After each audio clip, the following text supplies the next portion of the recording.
अभी आपको इंटरप्रिटेशन का मीनिंग समझ में आया क्या होता है? हाँ जी, रिस्पॉन्ड करो बेटे। हाँ जी मैम आ गई। हाँ जी, BLLB बोलो बेटे। देखो ਤੁਹਾਨੂੰ ਕਿਤੇ ਵੀ ਡਾਊਟ ਆ ਰਿਹਾ ਹੈ ਤਾਂ ਮੈਨੂੰ ਦੱਸੋ। ਸਮਝ ਆਇਆ ਇੰਟਰਪ੍ਰੀਟੇਸ਼ਨ ਦਾ मीनिंग ਕੀ ਹੁੰਦਾ ਹੈ?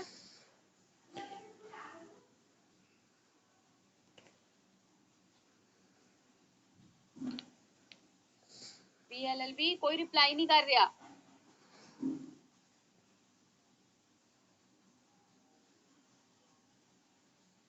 अच्छा पहले तो मैं एक चीज क्लीयर करता बेटे, ठीक है।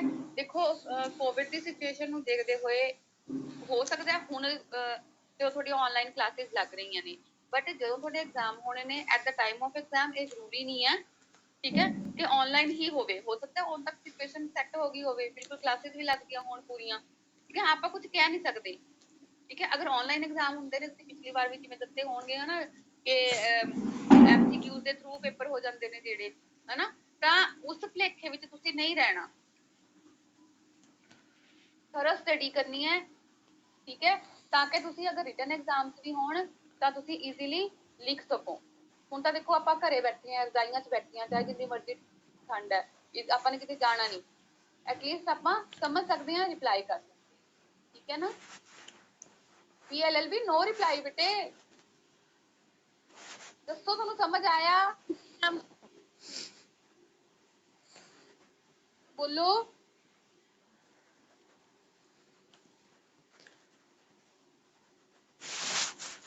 कोई कनेक्टिविटी इशू है, कोई नेटवर्क का इशू है?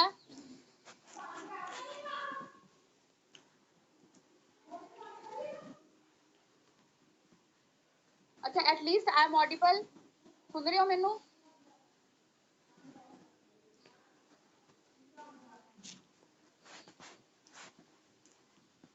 Ma'am am I audible? Yes yes yes. Hello. हाँ जी हाँ जी हाँ जी Gurpratap, yes yes you are audible. Ma'am am I audible? Yes बेटा यस यस बोलो।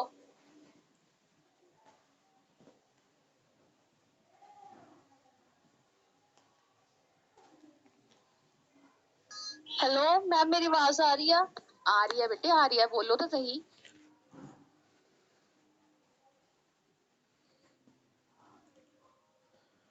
ਉਹਨੂੰ ਨਹੀਂ ਆਵਾਜ਼ ਸੁਣਨੀ।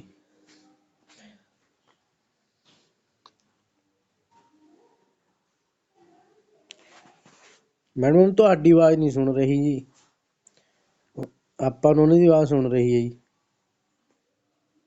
Okay okay okay okay okay fine. Ma'am उनको बोलो कि लेफ्ट कर दे, फिर यहाँ पे ऐड करे, फिर उनको अपनी आवाज नहीं सुन रही, उनकी आवाज हमें हम सबको सुन रही है। ओके नहीं, मैम को तो सुन रही होगी ना हमारी आवाज? हाँ मुझे मुझे मुझे सुन रही है, आप सबकी आवाज सुन रही है। फिर नहीं वो उसने लेफ्ट कर दिया होगी ना उनके नेट, वो लेफ्ट करे ना फिर आए, फिर हो जाएगा। मैम आप तो अच्छा पढ़ाते हो। बेटे मेरे पढ़ाने या ना पढ़ाने से कोई फर्क नहीं पड़ता, आप लोगों को समझ में आना चाहिए, सबसे बड़ी बात। नहीं समझ आ रहा है मैम, जैसे आपने ये बताया ना मीनिंग इंटरप्रिटेशन का, समझ आ रहा है। अच्छा उनको ना कोई मैसेज कर दो, मैसेज ये ग्रुप में कैसे ड्रॉप होता है, मुझे इतना नहीं आता ये। मैम एक्चुअली ना उनका BLLB वाला ग्रुप है ना, तो हमारे पास ज्वाइनिंग नहीं है, हम तो LLB के हैं। ग्रुप में नहीं ऐसे ये नहीं होता, ये जिसमें चैट में करते हैं, ये कुछ है नहीं इसमें ऑप्शन? इतना तो मैम ऑप्शन तो है, तो उनको लेकिन अगर हाँ मैम अगर वो प्रेजेंट होंगे ना इस ग्रुप इसमें, तो फिर उनको अब लेफ्ट कर गए मैम, तो अदरवाइज नहीं दिखेगा। आप 3 लोगों के अलावा 5 लोग और हैं। हाँ जी देखो, मैं देखता हूँ, इनसे पूछ लेते हैं। मुझे मैसेज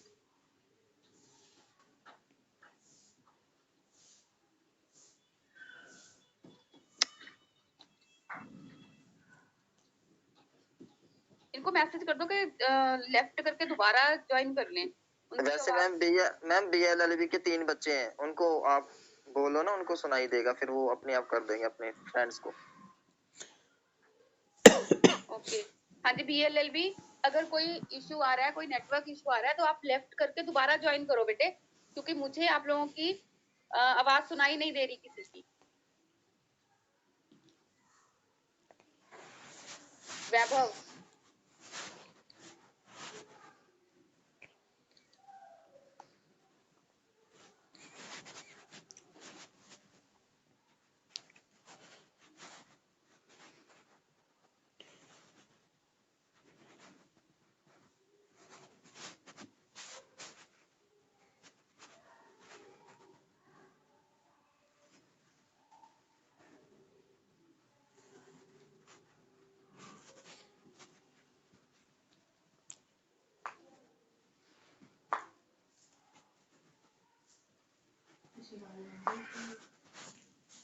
पटाखे टूट बजने।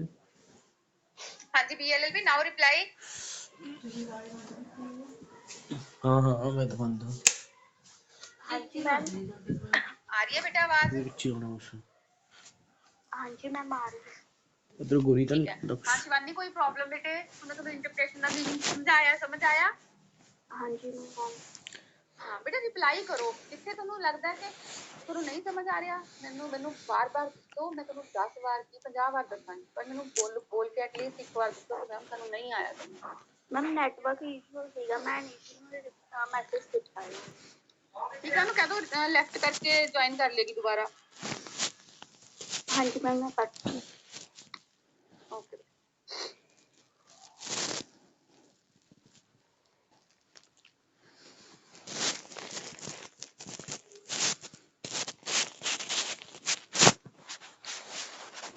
ਚਲੋ ਸਟਾਰਟ ਕਰੀਏ ਫਿਰ ਆਪਾਂ। ਠੀਕ ਹੈ ਚਲੋ। ਸਮਝ ਆਇਆ ਇੰਟਰਪ੍ਰੀਟੇਸ਼ਨ ਕੀ ਹੁੰਦਾ ਹੈ? ਕਿ ਕਿਸੇ ਵਰਡ ਨੂੰ ਉਹਨਾਂ ਦਾ ਮੀਨਿੰਗ ਦੇਣਾ। ਠੀਕ ਹੈ, ਕਿ ਉਹਨਾਂ ਦਾ ਅਸਲੀ ਮੀਨਿੰਗ ਕੀ ਆਪਾਂ ਲਵਾਂਗੇ। ਠੀਕ ਹੈ, ਜਿਵੇਂ ਉਹ ਦੇਖੋ ਉਰੇ ਲਿਖਿਆ ਹੋਇਆ ਕਿ ਕਿਸੇ ਮੀਨਿੰਗ ਨੂੰ ਜ਼ਿਆਦਾ ਐਕਸਪਲੇਨ ਕਰਨਾ ਹੋ ਸਕਦਾ ਹੈ, ਐਕਸਪਾਊਂਡ ਕਰਨਾ ਹੋ ਸਕਦਾ ਹੈ, ਜਾਂ ਉਸ ਤੋਂ ਆਪਾਂ ਨੇ ਕੀ ਅੰਡਰਸਟੈਂਡ ਕਰਨਾ ਹੈ, ਜਾਂ ਉਸ ਨੂੰ ਟ੍ਰਾਂਸਲੇਟ ਕਰਨਾ ਹੋ ਸਕਦਾ ਹੈ। ਤੇ ਇਹ ਸਭ ਕੀ ਹੁੰਦਾ, ਇਹ ਅਕੋਰਡਿੰਗਲੀ ਕਰਦੀਆਂ ਨੇ ਕੋਰਸ।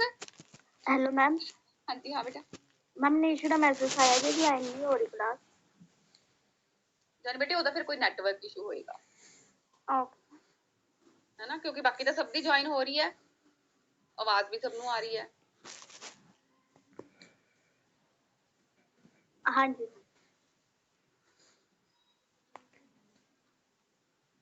ठीक है, तो इंटरप्रिटेशन की होगी, चाहे किसी वर्ड्स ਨੂੰ ਦਾ मीनिंग देना है, ਉਹਨੂੰ एक्सप्लेन करना है, ठीक है, या ट्रांसलेट करना है, ਤੇ ਇਹ ਸਾਰਾ ਕੰਮ ਕੌਣ ਕਰਦਾ ਹੈ? ਕੋਰਸ ਕਰਦੀਆਂ ਨੇ। ਠੀਕ ਹੈ, ਤੇ ਆਪਣੇ ਉਹਨਾਂ ਦੇ ਡਿਸਕ੍ਰਿਪਸ਼ਨ ਨਾਲ ਨਹੀਂ ਕਰਦੀਆਂ, ਆਪਣੀ ਮਨਮਰਜ਼ੀ ਨਹੀਂ ਚਲਾਉਂਦੀਆਂ ਕੋਰਸ। ਉਹਨਾਂ ਨੇ ਕੀ ਦੇਖਣਾ ਹੁੰਦਾ ਕਿ ਉਸ ਐਕਟ ਨੂੰ ਜਿਹੜਾ ਬਣਾਇਆ ਗਿਆ ਹੈ ਨਾ, ਉਹਦੇ ਪਿੱਛੇ ਲੈਜਿਸਲੇਚਰ ਦਾ ਜਿਹੜਾ ਇੰਟੈਂਸ਼ਨ ਕੀ ਸੀ। ਠੀਕ ਹੈ, ਉਹ ਪਾਰਲੀਮੈਂਟ ਹੈ, ਉਹ ਕੀ ਕਹਿਣਾ ਚਾਹ ਰਹੀ ਹੈ ਉਸ ਵਰਡਿੰਗ ਦੇ ਥਰੂ। ਠੀਕ ਹੈ, ਪਹਿਲਾਂ ਉਸਨੂੰ ਉਹ ਸਮਝਿਆ ਜਾਂਦਾ ਹੈ, ਉਹ ਵਰਡਿੰਗ ਨੂੰ ਸਮਝਦੀਆਂ ਨੇ, ਤੇ ਫਿਰ ਉਸਨੂੰ ਇੱਕ ਐਪਰੋਪਰੀਏਟ ਮੀਨਿੰਗ ਹੈ ਨਾ, ਇੱਕ ਢੁਕਵਾਂ ਮੀਨਿੰਗ ਹੈ ਜਿਹੜਾ ਉਹ ਉਹਨਾਂ ਵਰਡਸ ਨੂੰ ਦਿੱਤਾ ਜਾਂਦਾ। ਠੀਕ ਹੈ, ਇਹਨੂੰ ਕਹਿੰਦੇ ਨੇ ਇੰਟਰਪ੍ਰੀਟੇਸ਼ਨ। ਤੇ ਇੰਟਰਪ੍ਰੀਟੇਸ਼ਨ ਹੈ ਜਿਹੜੀ ਉਹ ਕਿਸੇ ਵੀ ਡਾਕੂਮੈਂਟ ਦੀ ਹੋ ਸਕਦੀ ਆ। ਠੀਕ ਹੈ, ਜਿਵੇਂ ਠੀਕ ਹੈ ਸਟੈਚਿਊਟਸ ਹੋ ਗਏ, ਕੋਈ ਵੀ ਡਾਕੂਮੈਂਟ ਹੋ ਗਿਆ। ਸਟੈਚਿਊਟ ਦੇ ਵਿੱਚ ਆਪਾਂ ਨੂੰ ਪਤਾ ਹੈ ਕੋਈ ਵੀ ਲਾਅ ਸਟੈਚਿਊਟ ਆਪਾਂ ਕਹਿੰਦੇ ਆ ਜਿਹੜਾ ਲੈਜਿਸਲੇਚਰ ਜਿਹੜੀ ਇਨੈਕਟ ਕਰਦੀ ਆ ਹਨਾ, ਉਹ ਲਾਅ ਹੋ ਗਿਆ ਹਨਾ, ਆਰਡੀਨੈਂਸਿਸ ਹੋ ਗਏ, ਬਾਈ ਲਾਅਸ ਹੋ ਗਏ। ਠੀਕ ਹੈ, ਇਹ ਸਟੈਚਿਊਟ ਦੀ ਡੈਫੀਨੇਸ਼ਨ ਦੇ ਅੰਦਰ ਆਉਂਦੇ ਨੇ। ਇਸ ਤੋਂ ਇਲਾਵਾ ਕੋਈ ਵੀ ਡਾਕੂਮੈਂਟ ਹੋ ਸਕਦਾ ਹੈ ਹਨਾ, ਤੇ ਕੋਈ ਵੀ ਇੰਸਟਰੂਮੈਂਟ ਹੋ ਸਕਦਾ ਹੈ, ਚਾਹੇ ਉਹ ਡੀਡਸ ਹੋ ਗਈਆਂ ਜਿਵੇਂ ਗਿਫਟ ਡੀਡ ਵਗੈਰਾ ਹੁੰਦੀ ਹੈ, ਜਾਂ ਹੋਰ ਡੀਡਸ ਹੋ ਗਈਆਂ, ਚੈੱਕ ਬੌਂਡਸ ਹਨਾ। ਇਹਨਾਂ ਵਿੱਚ ਕੋਈ ਵੀ ਵਰਡਿੰਗ ਅਗਰ ਯੂਜ਼ ਕੀਤੀ ਗਈ ਹੈ ਤਾਂ ਉਹਨਾਂ ਦੀ ਇੰਟਰਪ੍ਰੀਟੇਸ਼ਨ ਕੀਤੀ ਜਾਂਦੀ ਆ। ਪਰ ਉਰੇ ਜਿਹੜਾ ਆਪਾਂ ਨੇ ਪੜ੍ਹਨਾ ਹੈ ਤੁਹਾਡੇ ਸਿਲੇਬਸ ਦੇ ਵਿੱਚ ਪੜ੍ਹਨਾ ਹੈ। ਠੀਕ ਹੈ, ਇਹ ਤਾਂ ਸੀਗਾ ਸਿਰਫ ਇੰਟਰਪ੍ਰੀਟੇਸ਼ਨ ਦੀ, ਇਹ ਜੋ ਹੈ ਲਿਖਿਆ ਨਾ, ਇਹ ਇੰਟਰਪ੍ਰੀਟੇਸ਼ਨ ਦਾ ਮੀਨਿੰਗ ਹੈ। ਇੰਟਰਪ੍ਰੀਟੇਸ਼ਨ ਕਹਿੰਦੇ ਕਿਹਨੂੰ ਨੇ? ਠੀਕ ਹੈ, ਤੇ ਕੌਣ ਕਰਦਾ ਹੈ? ਜੁਡੀਸ਼ਰੀ ਕਰਦੀ ਹੈ ਉਹਦਾ ਸਹੀ ਮੀਨਿੰਗ ਪਤਾ ਕਰਨ ਵਾਸਤੇ। ਠੀਕ ਹੈ, ਐਂਡ ਲੈਜਿਸਲੇਚਰ ਦੀ ਉਸ ਐਕਟ ਨੂੰ ਬਣਾਉਣ ਪਿੱਛੇ ਟਰੂ ਇੰਟੈਂਸ਼ਨ ਕੀ ਸੀ। ਜਦੋਂ ਇਹ ਜਾਣ ਲੈਂਦੇ ਆਪਾਂ ਤਾਂ ਆਪਾਂ ਉਸਦੀ ਕੋਰਸ ਨੇ ਜਿਹੜੀਆਂ ਉਹ ਇੰਟਰਪ੍ਰੀਟ ਅਕੋਰਡਿੰਗਲੀ ਕਰ ਦਿੱਤੀਆਂ ਨੇ। ਤੇ ਜਿਹੜੀ ਇੰਟਰਪ੍ਰੀਟੇਸ਼ਨ ਹੈ ਜਿਹੜੀ ਉਹ ਕਿਸੇ ਵੀ ਡਾਕੂਮੈਂਟ ਦੀ ਹੋ ਸਕਦੀ ਹੈ। ਪਰ ਜਿਹੜਾ ਆਪਾਂ ਉਰੇ ਪੜ੍ਹਨਾ ਹੈ ਉਹ ਆਪਾਂ ਕੀ ਪੜ੍ਹਨਾ ਹੈ? Only statutes. ਠੀਕ ਹੈ, ਆਪਣਾ ਨਾਮ ਉਹਦਾ ਕੀ ਹੈ? Interpretation of statutes. ਤੁਹਾਡੇ ਸਬਜੈਕਟ ਦਾ ਨਾਮ ਹੈ ਇੰਟਰਪ੍ਰੀਟੇਸ਼ਨ ਆਫ ਸਟੈਚਿਊਟਸ। ਠੀਕ ਹੈ, ਤੇ ਸਟੈਚਿਊਟਸ ਤੋਂ ਆਪਾਂ ਨੇ ਕੀ ਮੀਨਿੰਗ ਲੈਣਾ ਹੈ? ਸਟੈਚਿਊਟਸ ਕਿਹਨੂੰ ਕਹਿੰਦੇ ਨੇ? ਠੀਕ ਹੈ, ਹੁਣ ਆਪਾਂ ਇਸ ਦੀ ਡੈਫੀਨੇਸ਼ਨ ਦੇ ਉੱਤੇ ਆਵਾਂਗੇ ਪਹਿਲਾਂ। ਠੀਕ ਹੈ। ਬਾਕੀ ਅੱਗੇ ਚੱਲਣ ਨਾਲੋਂ ਸਭ ਤੋਂ ਪਹਿਲਾਂ ਇਹੀ ਸਮਝਾਂਗੇ ਕਿ ਸਟੈਚਿਊਟ ਹੁੰਦਾ ਕੀ ਆ, ਕੀ ਹੁੰਦਾ, ਜਿਸ ਨੂੰ ਲੈਜਿਸਲੇਚਰ ਹੈ ਜਿਹੜੀ ਉਹ ਇਨੈਕਟ ਕਰਦੀ ਹੈ।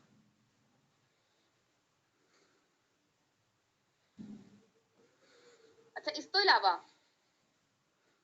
ਸਟੈਚਿਊਟ ਦੇ ਵਿੱਚ ਆਰਡੀਨੈਂਸ, ਠੀਕ ਹੈ, ਆਰਡੀਨੈਂਸ ਵੀ ਆਉਂਦੇ ਨੇ। ਆਰਡੀਨੈਂਸ ਕੌਣ ਇਸ਼ੂ ਕਰਦਾ ਹੈ? ਜਾਂ ਤਾਂ ਪ੍ਰੈਜ਼ੀਡੈਂਟ ਇਸ਼ੂ ਕਰਦਾ ਹੈ ਜਾਂ ਫਿਰ ਗਵਰਨਰ ਇਸ਼ੂ ਕਰਦਾ ਹੈ, ਠੀਕ ਹੈ। ਸਟੇਟਸ ਦੇ ਵਿੱਚ ਗਵਰਨਰ ਤੇ ਸੈਂਟਰ ਦੇ ਵਿੱਚ ਪ੍ਰੈਜ਼ੀਡੈਂਟ ਕਰਦਾ ਹੈ। ਤੇ ਜਿਹੜੇ ਆਰਡੀਨੈਂਸ ਇਸ਼ੂ ਹੁੰਦੇ ਨੇ ਉਹ ਕਦੋਂ ਇਸ਼ੂ ਹੁੰਦੇ ਨੇ? ਜਦੋਂ ਪਾਰਲੀਮੈਂਟ ਸੈਸ਼ਨ ਦੇ ਵਿੱਚ ਨਹੀਂ ਹੁੰਦੀ, ਠੀਕ ਹੈ। ਜਦੋਂ ਪਾਰਲੀਮੈਂਟ ਦਾ ਸੈਸ਼ਨ ਚੱਲ ਨਹੀਂ ਰਿਹਾ ਹੁੰਦਾ, ਤੁਹਾਨੂੰ ਇਹ ਚੀਜ਼ ਤਾਂ ਪਤਾ ਹੀ ਹੈ ਨਾ ਕਿ ਪਾਰਲੀਮੈਂਟ ਸੈਸ਼ਨ ਦੇ ਵਿੱਚ ਵਰਕ ਕਰਦੀ ਹੈ। ਕਿੰਨੇ ਸੈਸ਼ਨ ਹੁੰਦੇ ਨੇ? ਕੱਲ ਤੁਸੀਂ ਇਹ ਮੈਨੂੰ ਦੱਸਣਾ ਕਿ ਪਾਰਲੀਮੈਂਟ ਦੇ ਕਿਹੜੇ ਕਿਹੜੇ ਸੈਸ਼ਨ ਹੁੰਦੇ ਨੇ ਤੇ ਕਿਹੜੇ ਕਿਹੜੇ ਮੰਥ ਦੇ ਵਿੱਚ ਉਹ ਸਟਾਰਟ ਹੁੰਦੇ ਨੇ, ਠੀਕ ਹੈ। ਕੱਲ ਦਾ ਕੰਮ ਨੋਟ ਕਰੋ ਤੁਸੀਂ ਆਪਣਾ। ਕੱਲ ਮੈਨੂੰ ਇਹ ਚਾਹੀਦਾ ਹੈ ਕਿ ਤੁਸੀਂ ਇਹ ਪਤਾ ਕਰਕੇ ਆਓ ਕਿ ਪਾਰਲੀਮੈਂਟ ਦੇ ਕਿਹੜੇ ਕਿਹੜੇ ਸੈਸ਼ਨ, ਠੀਕ ਹੈ। ਇਹ ਤੁਹਾਡੀ ਐਡੀਸ਼ਨਲ ਨੌਲੇਜ ਹੋਏਗੀ। ਆਲਰੇਡੀ ਤੁਸੀਂ ਇਹ ਪੜ੍ਹ ਚੁੱਕੇ ਹੋ ਕਨਸਟੀਟਿਊਸ਼ਨ ਦੇ ਵਿੱਚ, ਪਰ ਪਤਾ ਮੈਨੂੰ ਲੱਗਦਾ ਸ਼ਾਇਦ ਪਤਾ ਕਿਸੇ ਨੂੰ ਨਹੀਂ ਹੋਣਾ। ਚਲੋ, ਤਾਂ ਜਿਹੜੀ ਪਾਰਲੀਮੈਂਟ ਹੈ ਉਹ ਕੀ ਹੈ? ਸੈਸ਼ਨ ਦੀ ਕੰਮ ਕਰਦੀ ਹੈ। ਅਕੋਰਡਿੰਗ ਇਹਨਾਂ ਦੇ ਪੜ੍ਹੇ ਸੀਗੇ ਸ਼ਾਇਦ, ਯਾਦ ਨਹੀਂ ਹੈ ਪੂਰਾ। ਤੇ ਇਹੀ ਕੰਮ ਹੈ ਨਾ ਆਪਣਾ, ਹੈ ਨਾ, ਰਿਵਾਈਜ਼ ਹੋ ਜਾਏਗਾ। ਇਹ ਕੱਲ ਨੂੰ ਮੈਨੂੰ ਦੱਸਣਾ, ਠੀਕ ਹੈ। ਤੇ ਜਿਹੜੇ ਵਿਦਨ ਸੈਸ਼ਨ, ਠੀਕ ਹੈ, ਮੇਨਲੀ 2 ਸੈਸ਼ਨਸ ਹੁੰਦੇ ਨੇ ਪਾਰਲੀਮੈਂਟ ਦੇ। ਕਿਹੜੇ ਕਿਹੜੇ ਬੇਟੇ? ਮੈਮ ਇੱਕ ਵਿੰਟਰ ਸੈਸ਼ਨ ਹੁੰਦਾ ਹੈ, ਇੱਕ ਇਹਨਾਂ ਦਾ ਸਮਰ ਸੈਸ਼ਨ ਹੁੰਦਾ, ਜਿਹਦੇ ਵਿੱਚ ਬਿਟਵੀਨ 6 months ਤੋਂ ਵੱਧ ਦਾ ਗੈਪ ਨਹੀਂ ਹੋਣਾ ਚਾਹੀਦਾ ਹੈਗਾ। ਹਾਂ, ਕਿਸੇ ਵੀ ਸੈਸ਼ਨ ਦੇ ਵਿੱਚ ਨਹੀਂ ਹੋਣਾ ਚਾਹੀਦਾ, ਪਰ ਸੈਸ਼ਨ 2 ਨਹੀਂ ਹੁੰਦੇ, 2 ਤੋਂ ਵੱਧ ਹੁੰਦੇ ਨੇ। ਹੁਣੇ ਕਿੰਨੇ ਹੁੰਦੇ ਨੇ ਤੁਸੀਂ ਪਤਾ ਕਰਕੇ ਆਣਾ, ਠੀਕ ਹੈ।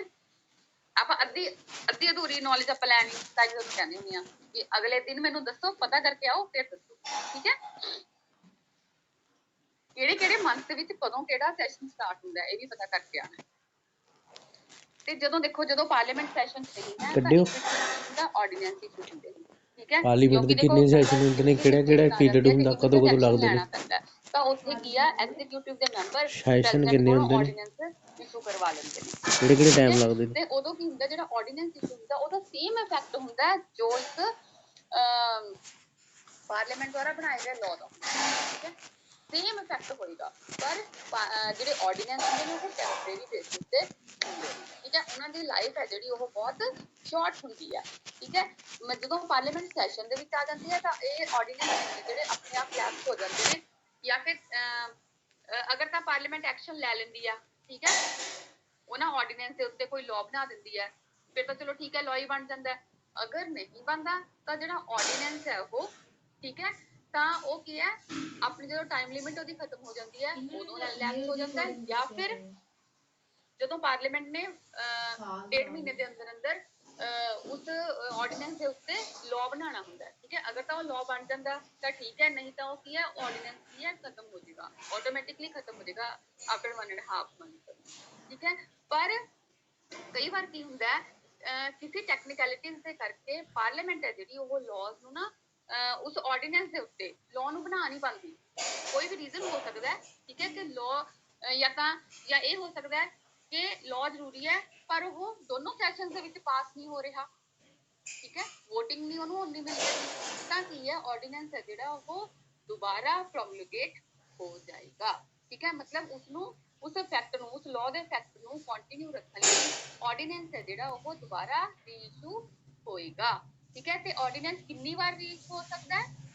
ਸਿਰਫ 3 ਵਾਰ, 3 ਵਾਰ ਤੋਂ ਜ਼ਿਆਦਾ ਨਹੀਂ ਹੋ ਸਕਦਾ, ਠੀਕ ਹੈ। ਇਨ ਬਿਟਵੀਨ ਪਾਰਲੀਮੈਂਟ ਨੂੰ ਅਗਰ ਉਹਦੇ ਉੱਤੇ ਤਾਂ ਕਿਸੇ ਨਾ ਕਿਸੇ ਤਰੀਕੇ ਨਾਲ ਉਹਦੇ ਉੱਤੇ ਲਾਅ ਲੈ ਕੇ ਆਣਾ ਹੀ ਪਵੇਗਾ, ਠੀਕ ਹੈ। ਕਲੀਅਰ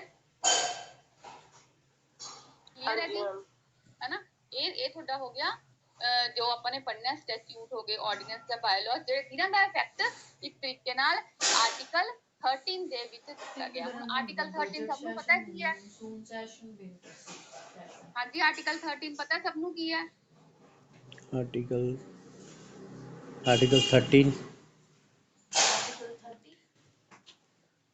13 ਕਿੰਨਾ ਹੁੰਦਾ? ਦੱਸੋ ਬੇਟੇ ਕੀ ਹੈ ਆਰਟੀਕਲ 13? ਕਿੰਨਾ ਹੁੰਦਾ ਪੰਜਾਬੀ ਚ? 13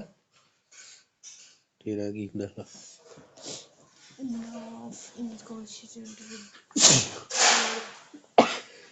आर्टिकल वही है fundamental rights the derogation of fundamental rights.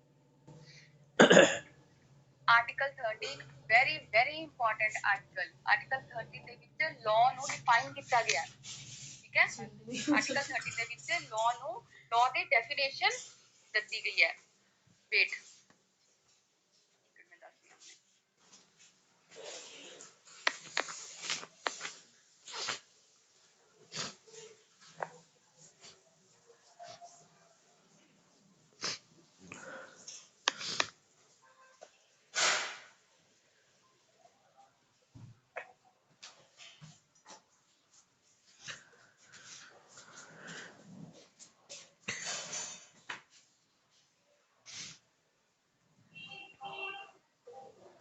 ਘਰੇ ਬੈਠੀ ਹੈ ਘਰੇ ਬੈਠੀ ਮੱਲਾ ਜਦੋਂ ਤੁਸੀਂ ਸਟੈਚੂਟ ਦੀ मीनिंग ਦੇਣੀ ਹੈ ਤਾਂ ਉਹਦੇ ਵਿੱਚ ਤੁਸੀਂ ਨੇ ਆਰਟੀਕਲ 13 ਰੂਲ ਮੈਂਸ਼ਨ ਕਰਨਾ ਹੈ ਠੀਕ ਹੈ ਕਿਉਂਕਿ ਆਪਾਂ ਨੇ ਸਟੈਚੂਟ ਦਾ ਕੀ ਮਤਲਬ ਲੈਣਾ ਹੈ ਲਾਅ ਠੀਕ ਹੈ ਸਟੈਚੂਟ ਤੋਂ ਮਤਲਬ ਆਪਾਂ ਨੇ ਲਾਅ ਲੈਣਾ ਹੈ ਤੇ ਉਹ ਕਿਹੜਾ ਲਾਅ ਹੋਏਗਾ ਜੋ ਆਰਟੀਕਲ 13 ਦੇ ਵਿੱਚ ਦੱਸਿਆ ਗਿਆ ਠੀਕ ਹੈ ਤੇ ਲਾਅ ਕਿਹੜਾ ਹੁੰਦਾ ਹੈ ਮਤਲਬ ਇਹਦੇ ਵਿੱਚ ਕੋਈ ਪਾਰਟਿਕੂਲਰਲੀ ਉਹ ਚੀਜ਼ ਡਿਫਾਈਨ ਨਹੀਂ ਕੀਤੀ ਗਈ ਠੀਕ ਹੈ ਐਸ ਸੱਚ ਲਾਅ ਦੀ ਡੈਫੀਨੇਸ਼ਨ ਨਹੀਂ ਕੀਤੀ ਗਈ ਉਹ ਦੱਸਿਆ ਗਿਆ ਦੇਖੋ ਜਿਹੜਾ 3rd clause ਹੈ ਜਿਹੜੀ ਹੈ ਨਾ ਇਹਦੇ ਵਿੱਚ ਕੀ ਹੈ ordinance order bylaws rule regulations system ਔਰ ਯੂਜ਼ੇਜ ਠੀਕ ਹੈ having in the territory of India ਠੀਕ ਹੈ ਦਾ ਫੋਰਸ ਆਫ ਲਾਅ ਠੀਕ ਹੈ ਜਿਹਦੇ ਪਿੱਛੇ ਲਾਅ ਦੀ ਬਾਈਂਡਿੰਗ ਨੇਚਰ ਹੁੰਦੀ ਹੈ ਠੀਕ ਹੈ ਤਾਂ ਉਹ ਕੀ ਹੁੰਦਾ ਹੈ ਉਹ ਲਾਅ ਦੀ ਡੈਫੀਨੇਸ਼ਨ ਦੇ ਅੰਡਰ ਆਉਂਦੇ ਠੀਕ ਹੈ ਆਰਡੀਨੈਂਸ ਆਰਡਰ ਕੋਰਟ ਜਿਹੜੇ ਆਰਡਰ ਵਗੈਰਾ ਇਸ਼ੂ ਕਰ ਦਿੰਦੀ ਹੈ ਠੀਕ ਹੈ ਬਾਇਲਾਜ਼ ਹੋ ਗਏ ਰੂਲਸ ਹੋ ਗਏ ਠੀਕ ਹੈ ਤੁਹਾਨੂੰ ਰੂਲਸ ਪਤਾ ਨਾ ਜਿਹੜੀ ਪਾਰਲੀਮੈਂਟ ਐਕਟ ਕੱਲੇ ਐਕਟ ਨਹੀਂ ਬਣਾਉਂਦੀ ਹੈਗੀ ਐਕਟ ਤੋਂ ਇਲਾਵਾ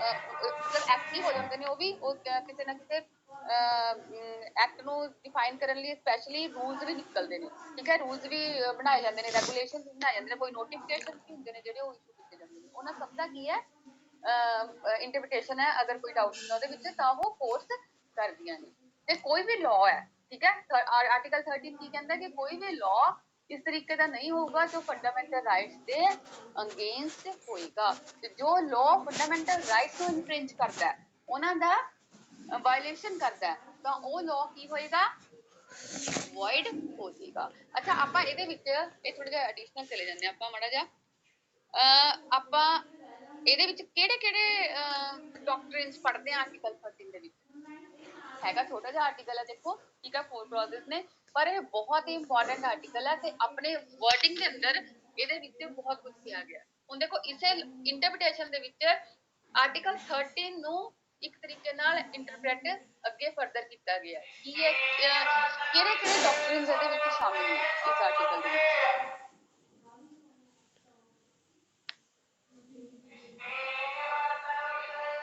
ਦੱਸ ਸਕਦਾ ਕੋਈ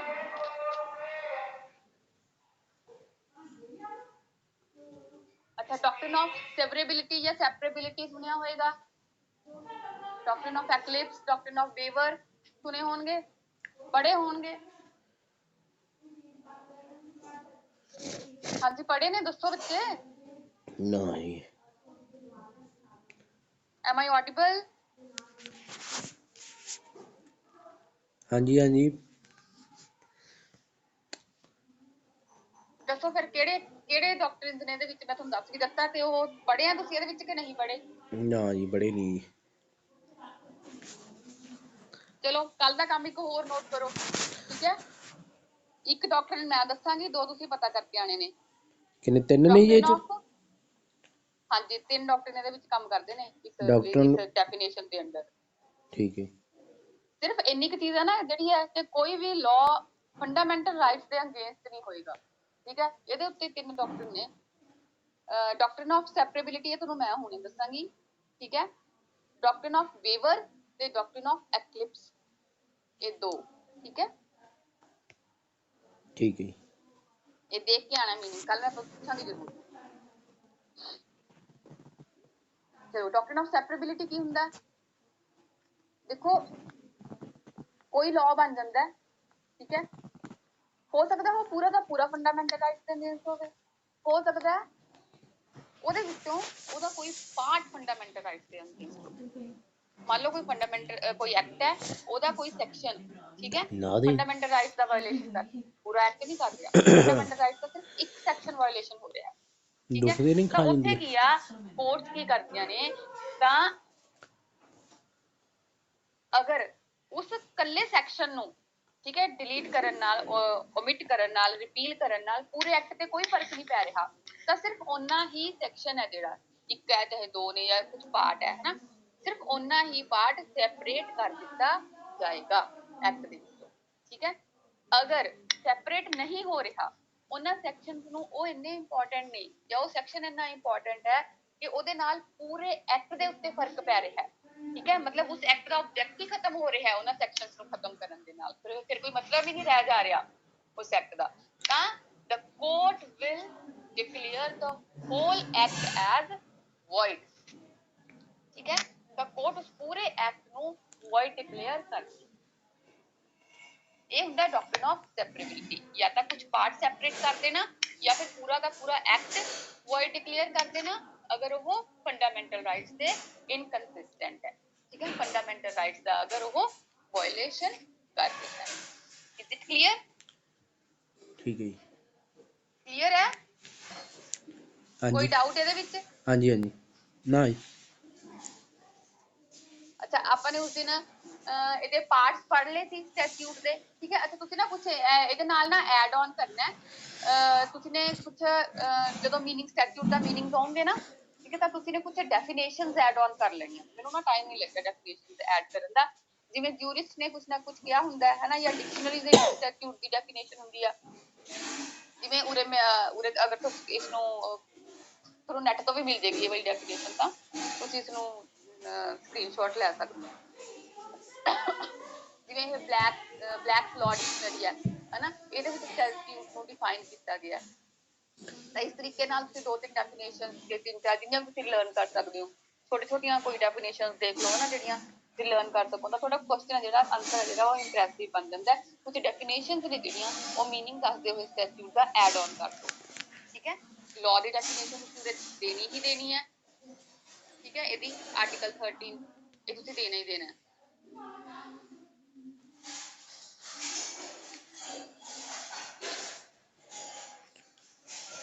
ਆਰਟੀਕਲ 13 ਮੈਮ ਇਹ ਇੰਟਰਪ੍ਰੀਟੇਸ਼ਨ ਦਾ ਫਰਸਟ ਟੌਪਿਕ ਹੈ। ਬਟ ਮੈਂ ਤੁਹਾਨੂੰ ਟੌਪਿਕ ਵਾਈਜ਼ ਨਹੀਂ ਮੈਂ ਤੁਹਾਨੂੰ ਉਹਦੇ ਨਾਲ ਕਰਾ ਰਹੀ, ਠੀਕ ਹੈ, ਇਹ ਤੁਹਾਨੂੰ ਸਮਝਾਉਣ ਦੇ ਤਰੀਕੇ ਨਾਲ ਕਰਾ ਰਹੀ ਹਾਂ ਮੈਂ, ਠੀਕ ਹੈ। ਸਭ ਤੋਂ ਪਹਿਲਾਂ ਦੇਖੋ, ਤੁਹਾਨੂੰ ਇੰਟਰਪ੍ਰੀਟੇਸ਼ਨ ਐਂਡ ਕੰਸਟਰਕਸ਼ਨ ਨੂੰ ਮੈਨੂੰ ਲੱਗਦਾ ਬਾਅਦ ਵਿੱਚ ਜਾ ਕੇ ਆ, ਜਾਂ ਤੁਹਾਨੂੰ ਇੰਟਰਪ੍ਰੀਟੇਸ਼ਨ ਹੀ ਨਹੀਂ ਪਤਾ ਹੈਗਾ, ਫਿਰ ਮੈਂ ਤੁਹਾਨੂੰ ਅੱਗੇ ਕੀ ਉਹ ਕਰਾਉਂਗੀ, ਹੈ ਨਾ। ਪਹਿਲਾਂ ਤੁਹਾਨੂੰ ਸਬਜੈਕਟ ਦਾ ਉਹ ਦੱਸਾਂਗੀ ਕਿ ਇੰਟਰਪ੍ਰੀਟੇਸ਼ਨ ਹੁੰਦਾ ਕੀ ਹੈ, ਇਹ ਆਪਣੀ ਇੰਟਰੋਡਕਸ਼ਨ ਵੀ ਆ ਗਿਆ, ਤੁਹਾਡੇ ਟੌਪਿਕ ਦੇ ਨਾਲ ਨਾਲ ਕਵਰ ਹੁੰਦਾ।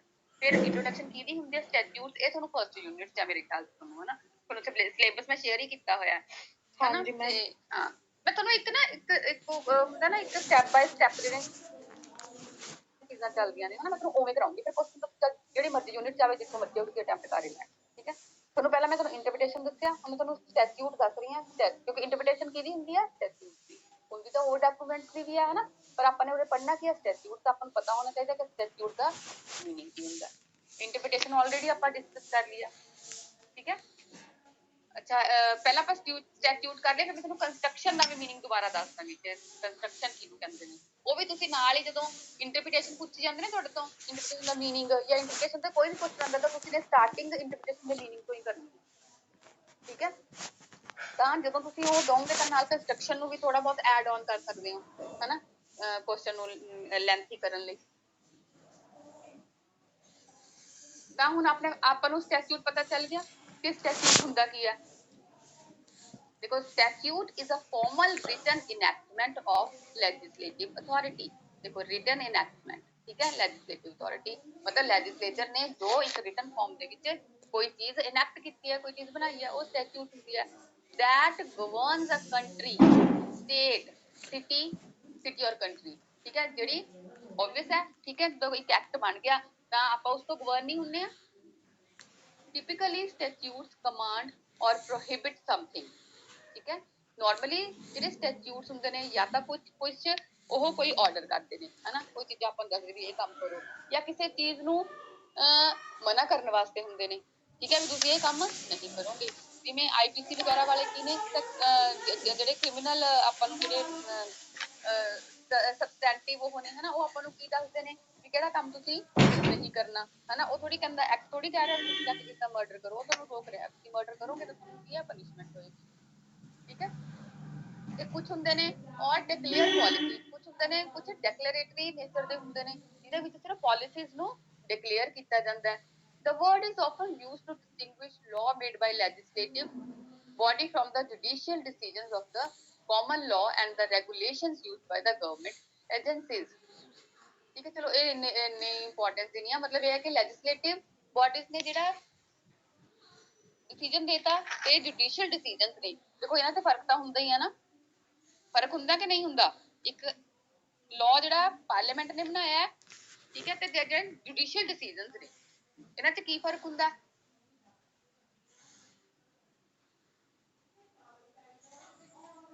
ਜਿਹੜੇ ਜੁਡੀਸ਼ੀਅਲ ਡਿਸੀਜਨਸ ਨੇ, ਜਿਹੜੇ ਸੁਪਰੀਮ ਕੋਰਟ ਦੇ ਡਿਸੀਜਨਸ ਨੇ, ਉਹਨਾਂ ਦਾ ਕੀ ਇਫੈਕਟ ਹੁੰਦਾ, ਉਹ as a president ma'am use ਕੀਤੇ ਜਾਂਦੇ। ਹਾਂ, ਪ੍ਰੈਸੀਡੈਂਟਸ ਲੋਅਰ ਕੋਰਟਸ ਦੇ ਉੱਤੇ ਬਾਈਂਡਿੰਗ ਹੁੰਦੇ ਨੇ, ਠੀਕ ਹੈ। ਤੇ ਇਹੀ ਕੀ ਹੈ, ਇਹ ਬਲੈਕ ਦੇ ਡਿਕਸ਼ਨਰੀ ਦੇ ਵਿੱਚ ਕੀ ਡੈਫੀਨੇਸ਼ਨ ਦਿੱਤੀ ਗਈ ਹੈ ਸਟੈਚਿਊਟਸ ਦੀ, ਉਹਨੇ ਬਸ ਇਹੀ ਚੀਜ਼ ਦੀ ਹੈ ਕਿ ਕੌਣ ਬਣਾਉਂਦਾ ਹੈ, ਰਿਟਨ ਫਾਰਮ ਦੇ ਵਿੱਚ ਹੁੰਦਾ ਹੈ, ਠੀਕ ਹੈ। ਤੇ ਇਹਨਾਂ ਨਾਲ ਕਿਸ ਨੇਚਰ ਦਾ ਹੁੰਦਾ ਹੈ ਸਟੈਚਿਊਟ, ਹੈ ਨਾ, ਡੈਕਲੇਰੇਟਰੀ ਹੋ ਸਕਦਾ ਹੈ, ਪ੍ਰੋਹਿਬਿਸ਼ਨਰੀ ਹੋ ਸਕਦਾ ਹੈ, ਠੀਕ ਹੈ, ਕਮਾਂਡਿੰਗ ਨੇਚਰ ਦਾ ਹੋ ਸਕਦਾ ਹੈ, ਤੇ ਜੁਡੀਸ਼ੀਅਲ ਡਿਸੀਜਨਸ ਤੋਂ ਡਿਫਰੈਂਟ। ਇਹ ਚਾਰ ਚੀਜ਼ਾਂ ਇਸ ਡਿਕਸ਼ਨਰੀ ਦੇ ਵਿੱਚ ਸਟੈਚਿਊਟ ਨੂੰ ਡਿਫਾਈਨ ਕਰਦੀਆਂ, ਠੀਕ ਹੈ, ਕਿ ਸਟੈਚਿਊਟ ਦਾ ਕੀ ਮੀਨਿੰਗ ਨਿਕਲਦਾ ਹੈ। ਓਬਵੀਅਸਲੀ ਇਹੀ ਚੀਜ਼ਾਂ ਹੁੰਦੀਆਂ ਨੇ ਸਟੈਚਿਊਟ ਦੇ ਵਿੱਚ ਵੀ, ਹੈ ਨਾ। ਤੇ ਇਸੇ ਤਰੀਕੇ ਨਾਲ ਤੁਹਾਨੂੰ ਹੋਰ ਡੈਫੀਨੇਸ਼ਨ ਦਊਂਗਾ, ਤੁਸੀਂ ਨੇ 2-3 ਡੈਫੀਨੇਸ਼ਨ ਹੋਰ ਐਡ ਆਨ ਕਰ ਦੇਣੀ। ਮੀਨਿੰਗ ਕਲੀਅਰ ਹੈ ਸਟੈਚਿਊਟ ਦਾ?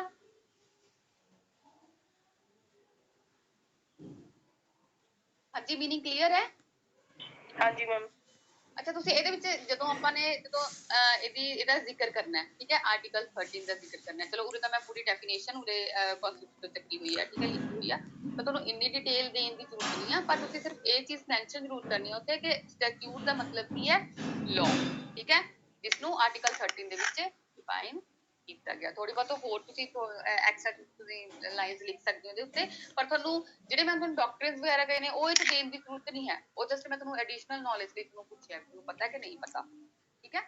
ਤਾਂ ਤੁਸੀਂ ਨੇ ਮਤਲਬ ਸਟੈਚਿਊਟ ਦੀ ਨਾਰਮਲ ਮੀਨਿੰਗ ਦੱਸਣਾ ਪਹਿਲਾਂ ਆਪਣੇ ਵਰਡਸ ਦੇ ਵਿੱਚ, ਫਿਰ ਉਸ ਤੋਂ ਬਾਅਦ ਤੁਸੀਂ ਨੇ ਡੈਫੀਨੇਸ਼ਨਸ ਦੇਣੀਆਂ ਨੇ, ਠੀਕ ਹੈ, ਤੇ ਆਰਟੀਕਲ 13 ਹੈ ਜਿਹੜਾ ਤੁਸੀਂ ਉਹ ਜ਼ਰੂਰ ਮੈਂਸ਼ਨ ਕਰਨਾ ਹੈ। ਫਿਰ ਉਸ ਤੋਂ ਬਾਅਦ ਸਟੈਚਿਊਟਸ ਦੇ ਜਾਂ ਤਾਂ ਤੁਹਾਡੇ ਤੋਂ ਇੰਟਰਨਲ ਏਡਸ ਪੁੱਛੀਆਂ ਜਾਣਗੀਆਂ ਜਾਂ ਫਿਰ ਤੁਹਾਡੇ ਤੋਂ ਪੁੱਛਿਆ ਜਾਏਗਾ ਕਿ ਸਟੈਚਿਊਟ ਦੇ ਕਿਹੜੇ-ਕਿਹੜੇ ਪਾਰਟਸ ਹੁੰਦੇ ਨੇ। ਦੇਖੋ ਪਾਰਟਸ ਉਸ ਦਿਨ ਮੈਂ ਤੁਹਾਨੂੰ ਦੱਸਿਆ ਸੀਗਾ ਨਾ, ਸਾਰੇ ਅੱਛੇ ਤਰੀਕੇ ਨਾਲ ਸਮਝਾਏ ਸੀਗੇ ਕਿਹੜੇ-ਕਿਹੜੇ ਪਾਰਟ ਹੁੰਦੇ ਨੇ।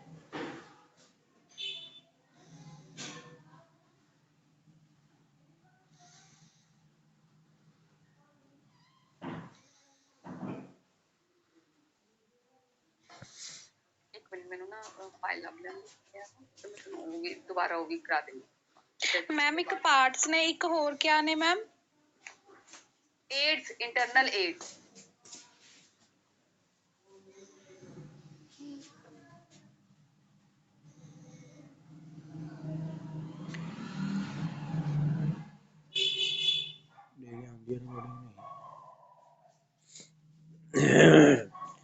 ਉਧਰੋਂ ਸਟਰਿੰਗ ਨੇ ਦੇਖ ਲਓ, ਮੰਗਾ ਲਓ ਸੁਣ ਤੇਰੀ ਰਿਕਾਰਡਿੰਗ ਤੋਂ ਫਿਰ ਤੇਰੀ ਆਵਾਜ਼ ਹੈ।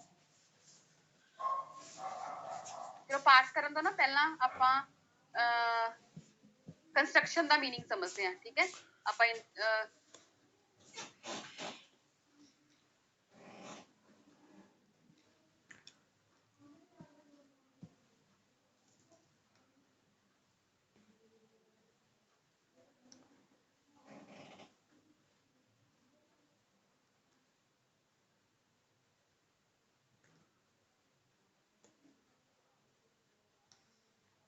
ਚਲੋ ਕੰਸਟਰਕਸ਼ਨ ਕੀ ਹੁੰਦੀ ਹੈ ਤੁਹਾਨੂੰ ਉਸ ਦਿਨ ਦੱਸਿਆ ਸੀ, ਠੀਕ ਹੈ। ਦੇਖੋ ਇੰਟਰਪ੍ਰੀਟੇਸ਼ਨ ਦਾ ਉਹਦਾ ਮੀਨਿੰਗ ਕੱਢਣਾ, ਠੀਕ ਹੈ, ਲੈਜਿਸਲੇਚਰ ਦੀ ਇੰਟੈਂਸ਼ਨ ਕੀ ਹੁੰਦੀ ਹੈ, ਠੀਕ ਹੈ, ਉਹ ਸਿੰਪਲੀ ਉਹਨਾਂ ਨੂੰ ਮੀਨਿੰਗ ਦੇਣਾ ਹੈ ਨਾ, ਵਰਡਸ ਨੂੰ ਹੁੰਦਾ, ਉਹ ਹੁੰਦੀ ਹੈ ਇੰਟਰਪ੍ਰੀਟੇਸ਼ਨ। ਜਿਹੜੀ ਕੰਸਟਰਕਸ਼ਨ ਹੁੰਦੀ ਹੈ ਇਹ ਕੀ ਆ ਕਿ ਉਹ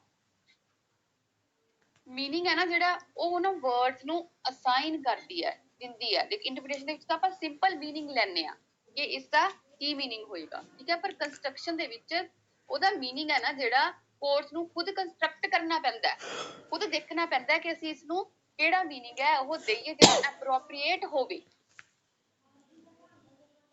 ਠੀਕ ਹੈ। ਉਹ ਕੰਸਟਰਕਸ਼ਨ ਹੁੰਦੀ ਹੈ। ਇੰਟਰਪ੍ਰੀਟੇਸ਼ਨ ਦੇ ਵਿੱਚ ਕੀ ਹੈ, ਮੀਨਿੰਗ ਹੈ ਜਿਹੜਾ ਉਹ ਡਿਟਰਮਾਈਨ ਕੀਤਾ ਜਾਂਦਾ ਹੈ। ਸਿੰਪਲ ਕੋਡ ਦੇਖਦੇ ਨੇ ਕਿ ਇਹਦਾ ਮੀਨਿੰਗ ਇਹ ਨਿਕਲੂਗਾ, ਚਾਹੇ ਉਹ ਐਕਟ ਦੇ ਅਕੋਰਡਿੰਗ ਹੋਵੇ, ਚਾਹੇ ਲੈਜਿਸਲੇਚਰ ਦੀ ਇੰਟੈਂਸ਼ਨ ਦੇ ਅਕੋਰਡਿੰਗ ਦੇਖ ਕੇ, ਜਿਵੇਂ ਵੀ ਮਰਜ਼ੀ ਉਹਨਾਂ ਨੇ ਬਸ ਇੰਨਾ ਦੇਖਣਾ ਕਿ ਇਸਦਾ ਮੀਨਿੰਗ ਕੀ ਹੈ, ਦੈਟ ਇਜ਼ ਇੰਟਰਪ੍ਰੀਟੇਸ਼ਨ। ਤੇ ਜਿਹੜੀ ਕੰਸਟਰਕਸ਼ਨ ਹੁੰਦੀ ਹੈ, ਕੰਸਟਰਕਸ਼ਨ ਦੇ ਵਿੱਚ ਵਰਡਸ ਨੂੰ ਮੀਨਿੰਗ ਇਸ ਤਰੀਕੇ ਨਾਲ ਦਿੱਤਾ ਜਾਂਦਾ ਹੈ, ਠੀਕ ਹੈ। ਉਹਨੂੰ ਕੰਸਟਰਕਸ਼ਨ ਕਿਹਾ ਜਾਂਦਾ ਹੈ। ਉਹ ਜੋ ਵਰਡ ਦਾ ਐਕਚੁਅਲ ਮੀਨਿੰਗ ਹੁੰਦਾ ਨਾ ਉਹ ਨਹੀਂ ਲਿਆ ਜਾਂਦਾ ਉੱਥੇ, ਉਸ ਨੂੰ ਮੀਨਿੰਗ ਹੈ ਜਿਹੜਾ ਉਹ ਜੋ ਐਕਚੁਅਲ ਮੀਨਿੰਗ ਉਹਦੇ ਅਕੋਰਡਿੰਗ ਹੀ ਹੈ ਨਾ, ਉਹ ਮੀਨਿੰਗ ਕੰਸਟਰਕਟ ਹੈ ਜਿਹੜਾ ਉਹ ਕੀਤਾ ਜਾਂਦਾ ਹੈ, ਉਹਨੂੰ ਕੰਸਟਰਕਸ਼ਨ ਕਿਹਾ ਜਾਂਦਾ ਹੈ। ਦੇਖੋ, ਬਾय construction one can find out the way to apply the meaning to the factual circumstances before the court। ਮਤਲਬ ਕੀ ਹੈ ਕਿ ਜਿਹੜਾ ਮੀਨਿੰਗ ਹੈ, ਠੀਕ ਹੈ, ਉਹ ਫਾਈਂਡ ਆਊਟ ਕੀਤਾ ਜਾਂਦਾ ਹੈ, ਉਹ ਫਾਈਂਡ ਆਊਟ ਹੈ ਨਾ। ਇੰਟਰਪ੍ਰੀਟੇਸ਼ਨ ਚ ਕੀ ਹੈ, true sense of the legislature ਉਹ ਫਾਈਂਡ ਆਊਟ ਕੀਤੀ ਜਾਂਦੀ ਹੈ, ਉਹਦੇ ਅਕੋਰਡਿੰਗ ਵਰਡਸ ਨੂੰ ਇੰਟਰਪ੍ਰੈਟ ਕੀਤਾ ਜਾਂਦਾ ਹੈ, ਠੀਕ ਹੈ, ਕਿ ਉੱਥੇ ਲੈਜਿਸਲੇਚਰ ਕਹਿਣਾ ਕੀ ਚਾਹ ਰਹੀ ਹੈ।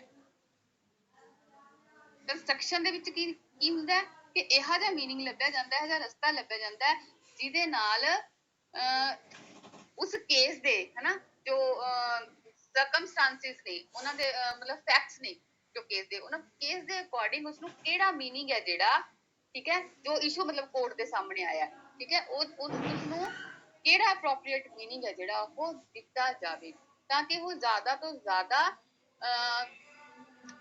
ਜਿਹੜਾ ਪਬਲਿਕ ਇੰਟਰਸਟ ਹੈ ਉਹ ਐਡਵਾਂਸ ਕਰ ਸਕੇ, ਮਤਲਬ ਜ਼ਿਆਦਾ ਤੋਂ ਜ਼ਿਆਦਾ ਉਹਦੇ ਨਾਲ ਮਤਲਬ ਲੋਕਾਂ ਦਾ ਹੀ ਬੈਨੀਫਿਟ ਹੋਵੇ, ਠੀਕ ਹੈ। ਕਈ ਵਾਰ ਕੁਝ ਇਹ ਜਿਸ ਤਰੀਕੇ ਦੀ ਕੰਸਟਰਕਸ਼ਨ ਵੀ ਹੋ ਜਾਂਦੀ ਹੈ, ਇਸ ਤਰੀਕੇ ਦੀ ਵੀ ਮੀਨਿੰਗ ਨਿਕਲਦੇ ਹੁੰਦੇ ਨੇ, ਠੀਕ ਹੈ, ਕਿ ਜਿਹਦੇ ਨਾਲ ਲੋਕਾਂ ਦਾ ਇੰਟਰਸਟ ਨਹੀਂ ਉਹਦੇ ਵਿੱਚ ਜ਼ਿਆਦਾ ਹੁੰਦਾ, ਠੀਕ ਹੈ, ਲੋਕਾਂ ਦੇ ਇੰਟਰਸਟ ਨੂੰ ਹਾਰਮ ਹੋ ਰਿਹਾ ਹੁੰਦਾ ਹੈ ਕੰਸਟਰਕਸ਼ਨ ਦੇ ਵਿੱਚ, ਠੀਕ ਹੈ। ਤਾਂ ਕੋਰਟਸ ਦੀ ਡਿਊਰਿੰਗ ਕੰਸਟਰਕਸ਼ਨ ਇਹ ਡਿਊਟੀ ਹੁੰਦੀ ਹੈ ਕਿ ਇਸ ਤਰੀਕੇ ਦਾ ਮੀਨਿੰਗ ਦੇਵੇ ਜਿਹਦੇ ਨਾਲ ਪਬਲਿਕ ਇੰਟਰਸਟ ਐਡਵਾਂਸ ਹੋ ਸਕੇ, ਠੀਕ ਹੈ। ਮਤਲਬ ਬੇਸਿਕ ਇੰਟਰਸਟ ਦੇਖੋ, ਕੁਝ ਚੀਜ਼ਾਂ ਹੁੰਦੀਆਂ ਨੇ ਇੰਟਰਪ੍ਰੀਟੇਸ਼ਨ ਤੇ ਵੀ ਲਾਗੂ ਹੁੰਦੀਆਂ ਨੇ, ਕਿਉਂਕਿ ਇਹ ਜਿਹੜੀਆਂ ਟਰਮਸ ਨੇ ਇੰਟਰਚੇਂਜੇਬਲ ਯੂਜ਼ ਹੁੰਦੀਆਂ ਨੇ, ਤਾਂ ਕਿਤੇ ਕਿਤੇ ਚਾਹੇ ਕੰਸਟਰਕਸ਼ਨ ਲਿਖਿਆ ਹੋਵੇ ਚਾਹੇ ਇੰਟਰਪ੍ਰੀਟੇਸ਼ਨ ਲਿਖਿਆ ਹੋਵੇ, ਬੋਥ ਵਰਡਸ ਆਰ ਸੇਮ, ਠੀਕ ਹੈ, ਸੇਮ ਮੀਨਿੰਗ ਨਿਕਲਦਾ। ਪਰ ਇੱਕ ਮਾਈਨਰ ਜਿਹਾ ਇੱਕ ਇਹਨਾਂ ਵਿੱਚ ਡਿਫਰੈਂਸ ਹੈ ਕਿ ਜਿਹੜਾ ਇੰਟਰਪ੍ਰੀਟੇਸ਼ਨ ਦੇ ਵਿੱਚ ਹੈ ਉਹ ਵਰਡਸ ਦਾ ਮੀਨਿੰਗ ਦੇਖਿਆ ਜਾਂਦਾ ਹੈ ਕਿ ਆਹ ਵਾਲਾ ਜਿਹੜਾ ਮੀਨਿੰਗ ਹੈ ਇਹੀ ਨਿਕਲੇਗਾ, ਠੀਕ ਹੈ, ਵੀ ਇੰਟੈਂਸ਼ਨ ਲੈਜਿਸਲੇਚਰ ਜੋ ਹੈ ਉਹਦੇ ਅਕੋਰਡਿੰਗ। ਹੁਣ ਕੰਸਟਰਕਸ਼ਨ ਦੇ ਵਿੱਚ ਵੀ ਇੰਟੈਂਸ਼ਨ ਤੋਂ ਬਾਵਜੂਦ ਵੀ ਅਗਰ ਉਹ ਮੀਨਿੰਗ ਕਲੀਅਰ ਨਾ ਹੋ ਰਿਹਾ ਹੋਵੇ, ਠੀਕ ਹੈ, ਲੈਜਿਸਲੇਚਰ ਦੀ ਇੰਟੈਂਸ਼ਨ ਵੀ ਦੇਖ ਲਈ ਕੋਰਟ ਨੇ, ਬਾਕੀ ਉਹਦਾ ਸਟੈਚੂਟ ਵੀ ਸਾਰਾ ਪੜ੍ਹ ਲਿਆ, ਉਹਦਾ ਆਬਜੈਕਟ ਵੀ ਦੇਖ ਲਿਆ, ਪਰ ਅਗਰ ਫਿਰ ਵੀ ਅਗਰ ਮੀਨਿੰਗ ਕਲੀਅਰ ਨਹੀਂ ਹੋ ਰਿਹਾ ਤਾਂ ਉੱਥੇ ਕੀ ਆ, ਕੋਰਟਸ ਨੇ ਜਿਹੜੀਆਂ ਉਹ ਐਕਸਟਰਨਲ ਏਡਸ ਦੀ ਹੈਲਪ ਲੈਂਦੀਆਂ ਨੇ। ਐਕਸਟਰਨਲ ਏਡਸ ਕੀ ਹੁੰਦੀਆਂ ਨੇ, ਡਿਕਸ਼ਨਰੀ ਹੋ ਗਈ ਹਨਾ, ਜਾਂ ਫਿਰ ਪਾਰਲੀਮੈਂਟਰੀ ਜਿਹੜੀਆਂ ਪ੍ਰੋਸੀਡਿੰਗਸ ਹੋ ਗਈਆਂ ਡਿਊਰਿੰਗ ਦਾ ਕੇਸ, ਜਿਹੜੀਆਂ ਡਿਊਰਿੰਗ ਦਾ ਐਨੈਕਟਮੈਂਟ ਜਿਹੜੀਆਂ ਪਾਰਲੀਮੈਂਟਰੀ ਪ੍ਰੋਸੀਡਿੰਗਸ ਹੁੰਦੀਆਂ ਨੇ ਹਨਾ, ਉਹਨਾਂ ਨੂੰ ਸਟੱਡੀ ਕਰਦੀ ਆ, ਉਹਨਾਂ ਨੂੰ ਪੜ੍ਹਦੀ ਆ ਹਨਾ। ਬਹੁਤ ਕੁਝ ਹੁੰਦਾ ਹੈ ਜਦੋਂ ਇੰਟਰਪ੍ਰੀਟੇਸ਼ਨ ਹੁੰਦੀ ਹੈ, ਜਦੋਂ ਉਹਨੂੰ ਅਗਰ ਐਕਚੁਅਲ ਚ ਅਗਰ ਕੋਈ ਪ੍ਰੋਪਰ ਮੀਨਿੰਗ ਉਹਦਾ ਨਹੀਂ ਨਿਕਲ ਰਿਹਾ ਹੁੰਦਾ, ਠੀਕ ਹੈ, ਤਾਂ ਕਿਸੇ ਨਾ ਕਿਸੇ ਅਕੋਰਡਿੰਗ ਕਿਸੇ ਨਾ ਕਿਸੇ ਏਡ ਦੀ ਹੈਲਪ ਲੈ ਕੇ ਕੋਰਟਸ ਨੇ ਜਿਹੜੀਆਂ ਫਿਰ ਉਹ ਮੀਨਿੰਗ ਦਿੰਦੀਆਂ ਨੇ। ਅਗਰ ਤਾਂ ਮੀਨਿੰਗ ਉਹਦਾ ਨਿਕਲਦਾ ਠੀਕ ਹੈ, ਅਗਰ ਨਹੀਂ ਤਾਂ ਮੀਨਿੰਗ ਨੂੰ ਕੰਸਟਰਕਟ ਕਰਨਾ ਪੈਂਦਾ ਹੈ, ਇਹ ਕੰਸਟਰਕਸ਼ਨ ਹੁੰਦੀ ਹੈ।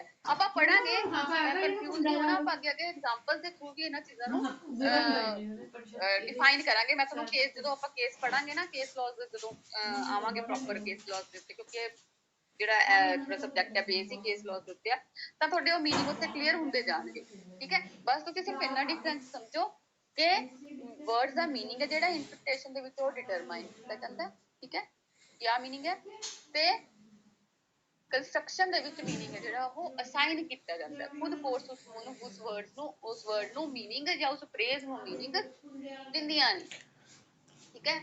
ਆਪਣੀ ਮਰਜ਼ੀ ਨਾਲ ਨਹੀਂ ਦੇਖਦੇ, ਉਹ ਵੀ ਆਬਜੈਕਟ ਨੂੰ ਦੇਖ ਕੇ ਲੈਜਿਸਲੇਚਰ ਦੀ ਇੰਟੈਂਸ਼ਨ ਨੂੰ ਦੇਖ ਕੇ ਬਸ ਮੀਨਿੰਗ ਦਾ ਵਰਡ ਨੂੰ ਮੀਨਿੰਗ ਦਿੱਤਾ ਜਾਂਦਾ ਹੈ, ਦੂਸਰਾ ਉਹਨਾਂ ਦਾ ਮੀਨਿੰਗ ਡਿਸਾਈਡ ਕੀਤਾ ਜਾਂਦਾ ਹੈ ਕਿ ਹਾਂ ਇਹ ਮੀਨਿੰਗ ਨਿਕਲੇਗਾ। ਸਿਰਫ ਇਹ ਬੇਸਿਕ ਇੱਕ ਡਿਫਰੈਂਸ ਹੈ ਕੰਸਟਰਕਸ਼ਨ ਤੇ ਇੰਟਰਪ੍ਰੀਟੇਸ਼ਨ ਦੇ ਵਿੱਚ। ਕਲੀਅਰ ਹੈ? ਹਾਂਜੀ ਬੇਟੇ ਕਲੀਅਰ ਹੈ? ਹਾਂਜੀ ਮੈਮ, ਹਾਂਜੀ।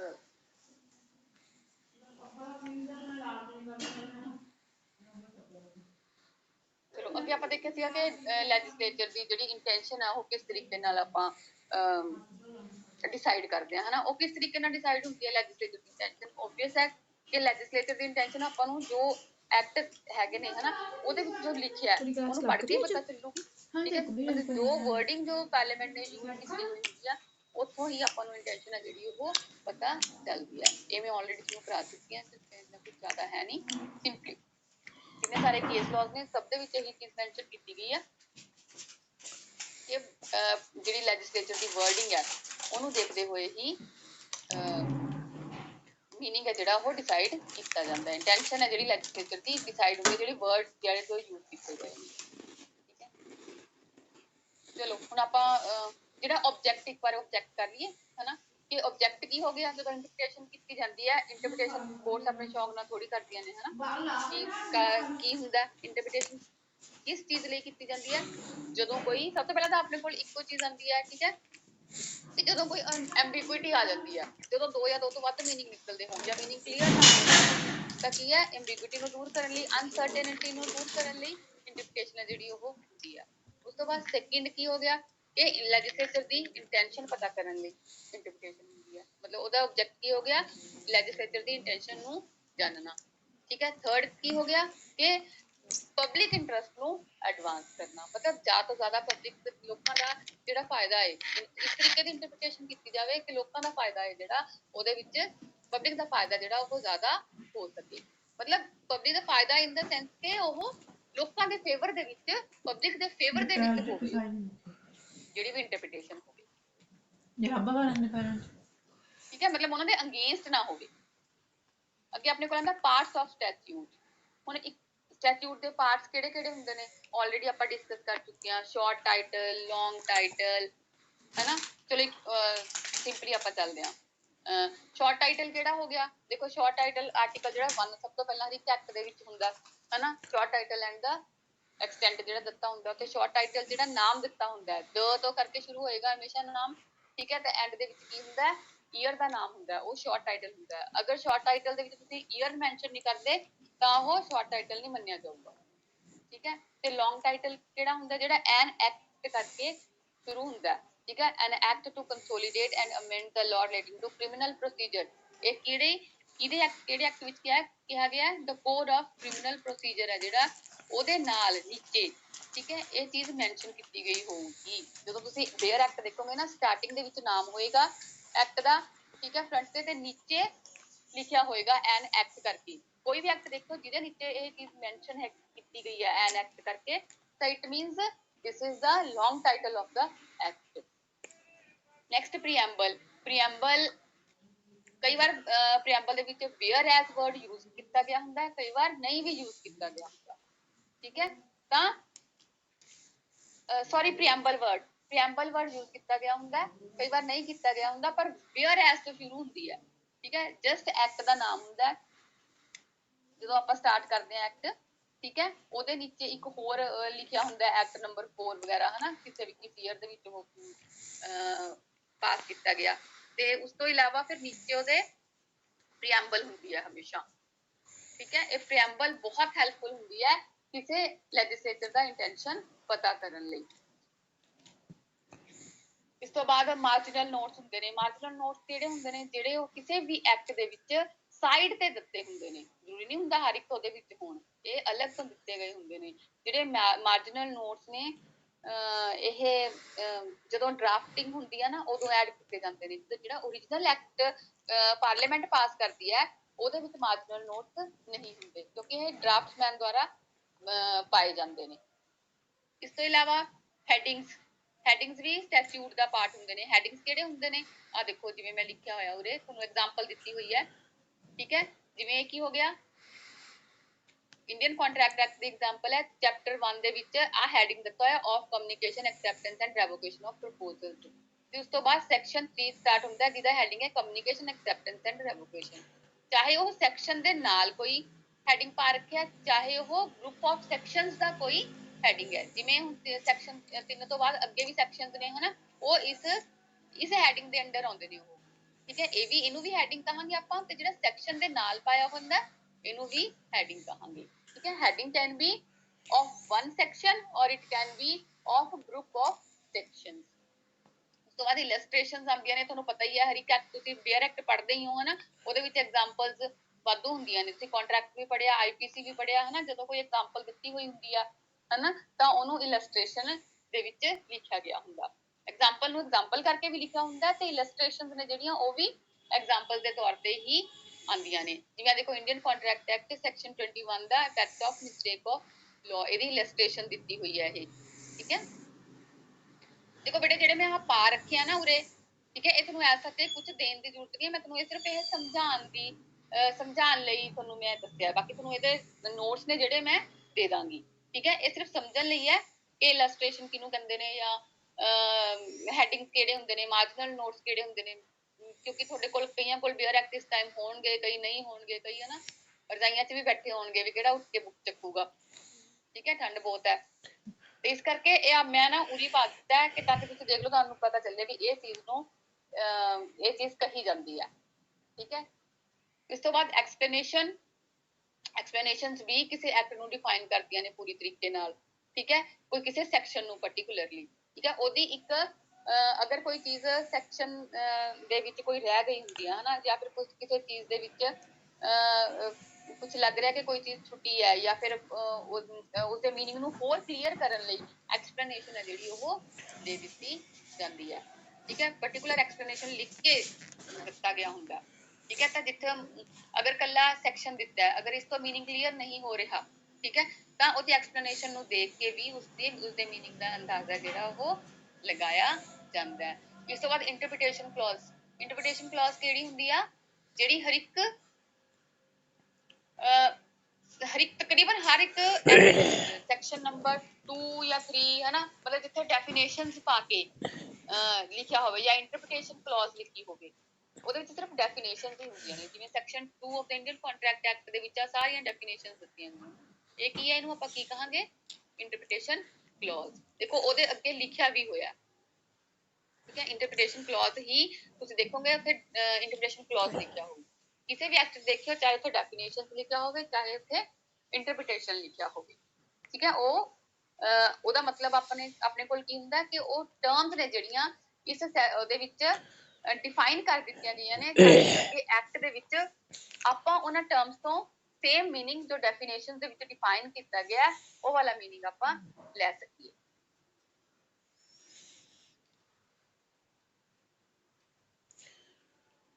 ਇਸ ਤੋਂ ਬਾਅਦ ਪੰਚੁਏਸ਼ਨ ਦੇਖੋ, ਪੰਚੁਏਸ਼ਨ ਦੇ ਵਿੱਚ ਪੰਚੁਏਸ਼ਨ ਦਾ ਬੜਾ ਇੰਪੋਰਟੈਂਸ ਹੁੰਦਾ ਹੈ ਕਿਸੇ ਸੈਂਟੈਂਸ ਦੇ ਵਿੱਚ, स्पेशली इंग्लिश ਦੇ ਵਿੱਚ ना, किथे आपको कॉमा लगाना है। मैम नेक्स्ट क्लास लगने वाली है। ओके यार, एक्चुअली आप लोगों ने पहले लेट वो ज्वाइन किया, उसके बाद फिर इशू हो गया उसका नेटवर्क का, है ना, तो भी